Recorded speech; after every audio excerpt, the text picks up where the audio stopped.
23h42, vous êtes sur Club RTL, nous sommes en direct, Astrovoyance. On vous souhaite la bienvenue si vous nous rejoignez. Nous sommes ensemble jusqu'à minuit 30 approximativement pour répondre à toutes vos questions. Un seul numéro pour cela.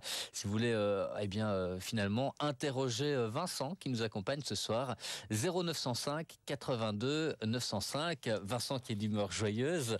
On va revenir peut-être justement sur les cartes. Oui. On va parler du tarot de Papus. Si vous le voulez. Si vous le voulez.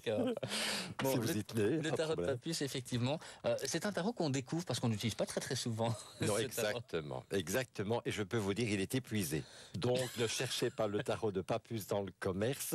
Je l'ai sorti de mes cartons, mes archives, voilà. De vos annales. Si vous voulez.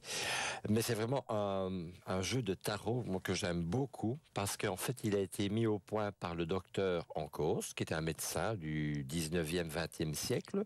Et bon, il a fait sa médecine et après, il s'est orienté vraiment vers tout ce qui était ésotérique, les loges, la franc-maçonnerie, la Golden Dawn, les Rose-Croix. C'est le docteur Ancos, c'est ça? Oui, en un mot. En un mot. D'accord. Pourquoi on peut l'utiliser, ce tarot? On peut utiliser le tarot de Papus pour toutes les questions spirituelles, matérielles, vraiment dans tous les domaines, excusez-nous.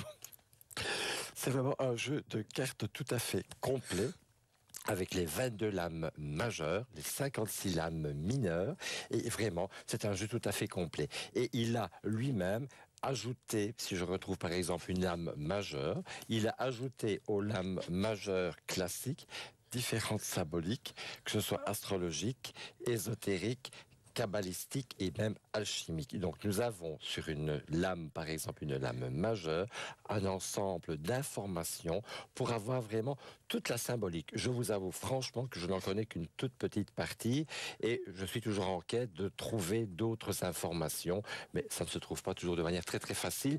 Il faut parfois avoir des passages et des passe-droits dans certaines loges ou dans certaines sociétés dites secrètes ou discrète pour avoir ce genre d'informations. D'accord, écoutez, en tout cas, si vous avez des questions que vous souhaitez qu'on utilise de tarot, je ne sais pas ce qui se passe, on a un petit fou rire ce soir, faut nous excuser, mais par contre on est là bien sûr pour vous aider, pour répondre à vos questions, et de manière très sérieuse et très concrète, si vous souhaitez qu'on utilise les cartes pour vous.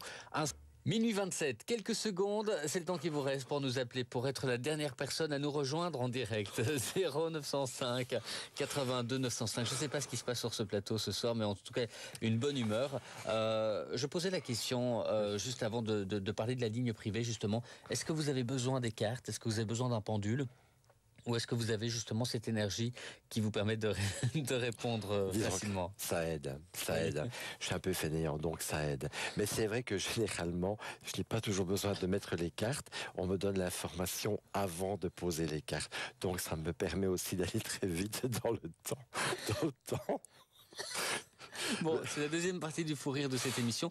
On s'excuse, mais par contre, on vous accueille. Si vous avez encore une question, si vous souhaitez interpeller Vincent, c'est maintenant que ça se passe. Bonsoir.